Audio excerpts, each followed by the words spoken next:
Penjual pupuk ini siap IPO. PT Delta Giri Wacana Tbk dengan kode saham DGWG adalah perusahaan yang bergerak di bidang pupuk dan agrokimia dengan total 7.000 kios yang melayani kebutuhan lebih dari 10 juta petani di Indonesia.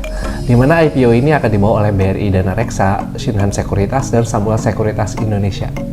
Berikut adalah rincian dari IPO-nya, di mana jumlah saham yang ditawarkan sebanyak 1,66 miliar saham atau sekitar 25% dari totalnya, dengan nilai nominal saham di Rp100 per lembar, lalu dengan harga pelaksanaan di Rp420-620 per lembar, di mana total nilai IPO maksimumnya adalah sekitar 1,03 triliun.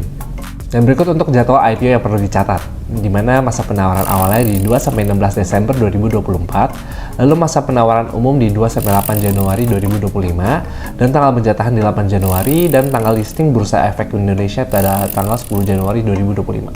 Dan berikut untuk ikhtisar neraca keuangannya. Dan berikut untuk ikhtisar laporan laba rugi ya. DGWG menunjukkan kekuatan dalam kemampuan untuk membayar utangnya dalam jangka pendek dan jangka panjang. Namun utang tersebut memberikan tantangan pada profitabilitas perusahaan. Dan berikut adalah rincian dari penggunaan dana IPO nih. Yang pertama, 54,7% akan disetorkan perseroan kepada PT Fertilizer Inti Teknologi dalam bentuk penyertaan modal.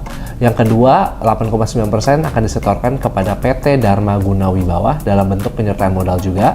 Dan yang ketiga, 33,1% akan digunakan untuk perseroan untuk modal kerja. Dan sisanya akan disetorkan perseroan kepada PT Semesta Alam Sejati dalam bentuk penyertaan modal yang bergerak di bidang pertanian dan perlengkapan pertanian. Dan berikut adalah beberapa keunggulan kompetitif dari perusahaan. Yang pertama, solusi yang lengkap untuk kebutuhan petani dari mulai pupuk, pestisida, dan juga alat-alat pertanian. Lalu ada jaringan distribusi yang luas melalui 25 gudang yang tersebar di seluruh Indonesia. Lalu juga diperkuat dengan tenaga kerja yang terampil dan terlatih di bidang agronomi, lebih dari 1.000 ahli agronomi.